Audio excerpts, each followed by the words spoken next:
आप देख रहे हैं इंडिया टाउन न्यूज, भारत की बात। अब चालान भरने के लिए ना लंबी लाइनें लगेंगी, ना कागजों का झंझट रहेगा, क्योंकि 1 अप्रैल से छत्तीसगढ़ में एक ऐसा नियम लागू होने जा रहा है जो हर आम आदमी, व्यापारी और सरकारी कर्मचारी को सीधे प्रभावित करेगा।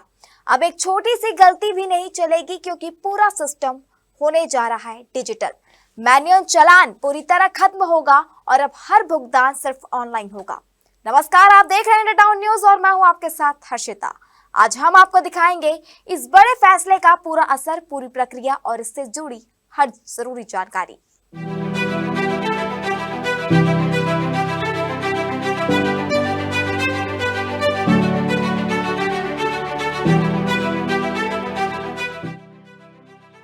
छत्तीसगढ़ में अब वित्तीय लेन देन का तरीका पूरी तरह बदलने जा रहा है। सरकार ने पारदर्शिता और डिजिटल सिस्टम को बढ़ावा देने के लिए एक बड़ा और सख्त फैसला लिया है। 1 अप्रैल 2026 से पूरे प्रदेश में मैनुअल चालान प्रणाली पूरी तरह बंद की जाएगी। यानी अब जिला कोषालय में कागज भरे जाने वाले चालान स्वीकार नहीं किए जाएंगे और हर प्रकार का भुगतान सिर्फ ऑनलाइन यानी ई चालान के जरिए ही होगा। इस फैसले का असर सिर्फ सरकारी दफ्तरों तक सीमित नहीं रहेगा, बल्कि आम नागरिक, व्यापारी, ठेकेदार और सरकारी कर्मचारी सभी इस बदलाव से सीधे प्रभावित होंगे।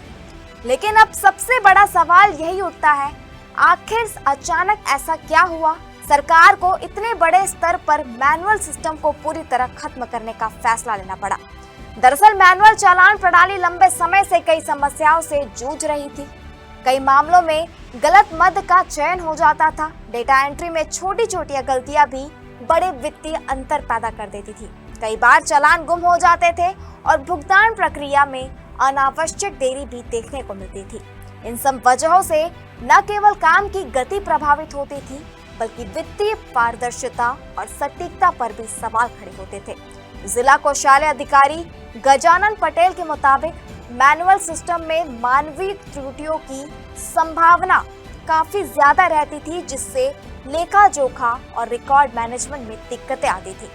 लेकिन अब ओटीसी आधारित ऑनलाइन ई चालान सिस्टम लागू होने के बाद इन समस्याओं में काफी हद तक कमी आने की उम्मीद है। नई डिजिटल व्यवस्था में सही हेड का चयन आसान होगा, डेटा सीधे सिस्टम में दर्ज होगा और चालान की जानकारी तुरंत बैंक और कोषालय तक पहुंच जाएगी। यानी अब न सिर्फ प्रक्रिया तेज होगी, बल्कि पारदर्शिता और सटीकता भी पहले से कहीं ज्यादा बेहतर होगी।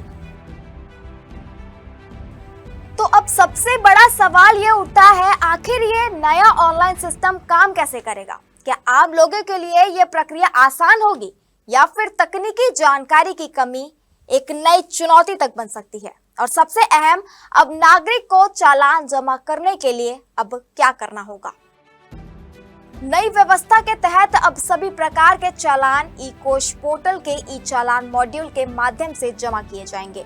यूजर को सबसे पहले ऑनलाइन पोर्टल पर जाकर अपनी जरूरी जानकारी भरनी होगी, जिसमें संबंधित विभाग, मद और भुगतान की राशि शामिल होगी। एक बार चालान भरने के बाद उसका पूरा डेटा सीधे बैंकिंग सिस्टम से लिंक हो जाएगा और भुगतान की प्रक्रिया डिजिटल माध्यम से पूरी हो जाएगी। इससे न केवल बार बार दस्तावेज जमा करने की जरूरत खत्म होगी, बल्कि चालान की प्रोसेसिंग भी पहले के मुकाबले काफी तेज हो जाएगी। सबसे बड़ी बात, इस नई प्रणाली में पारदर्शिता बढ़ेगी और हर ट्रांजैक्शन का रिकॉर्ड सुरक्षित तरीके से ऑनलाइन उपलब्ध रहेगा। यानी अब लंबे लाइनों में लगना, फॉर्म भरने की झंझट और कागजी प्रक्रिया, ये सब अतीत की बातें हो जाएगी। लेकिन हर बदलाव अपने साथ कुछ सवाल भी लेकर आता है। क्या हर कोई इस नई डिजिटल तकनीक के लिए तैयार है? क्या ग्रामीण और दूर दराज के इलाकों में रहने वाले लोग इस सिस्टम को आसानी से अपना पाएंगे? और क्या प्रशासन ने इसके लिए पूरी तैयारी कर ली है? नई व्यवस्था को जमीन पर सफलतापूर्वक लागू करने के लिए प्रशासन ने अभी से तैयारियां शुरू कर दी है। राजधानी रायपुर में 1 दिवसीय कार्यशाला का आयोजन किया गया, जिसमें आहरण एवं संवितरण अधिकारी, स्टाम्प वेंडर्स और बैंक प्रतिनिधियों ने भाग लिया। इस दौरान सभी को ऑनलाइन चालान जमा करने की प्रक्रिया की विस्तार से जानकारी दी गई और उन्हें सिस्टम के हर पहलू से अवगत कराया गया। अधिकारियों का कहना है कि इस तरह के प्रशिक्षण कार्यक्रमों के जरिए नई व्यवस्था को सरल और उपयोगी बनाया जा रहा है, ताकि जब यह सिस्टम पूरी तरह लागू हो तो आम लोगों को किसी भी प्रकार की परेशानी का सामना न करना पड़े। तो छत्तीसगढ़ में 1 अप्रैल से एक बड़ा बदलाव लागू होने जा रहा है, जहां कागजों की फाइलें नहीं बल्कि एक क्लिक से होगा हर भुगतान। एक ऐसा बदलाव जो न सिर्फ प्रक्रिया को आसान बनाएगा बल्कि पूरे वित्तीय सिस्टम को ज्यादा पारदर्शी और व्यवस्थित भी करेगा। लेकिन हर बदलाव के साथ एक जिम्मेदारी भी आती है, और यह सवाल सिर्फ सिस्टम बदलने का नहीं बल्कि उसे समझने और अपनाने का भी है, क्योंकि जब तक आम लोग इस डिजिटल प्रक्रिया को अपनाएंगे नहीं, तब तक इसका पूरा फायदा भी नहीं मिल पाएगा।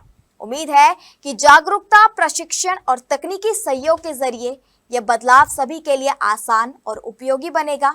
इसी के साथ मुझे दीजिए इजाजत और आप देखते रहिए इंडिया टाउन न्यूज भारत की बात। नमस्कार। आप देख रहे हैं इंडिया टाउन न्यूज भारत की बात।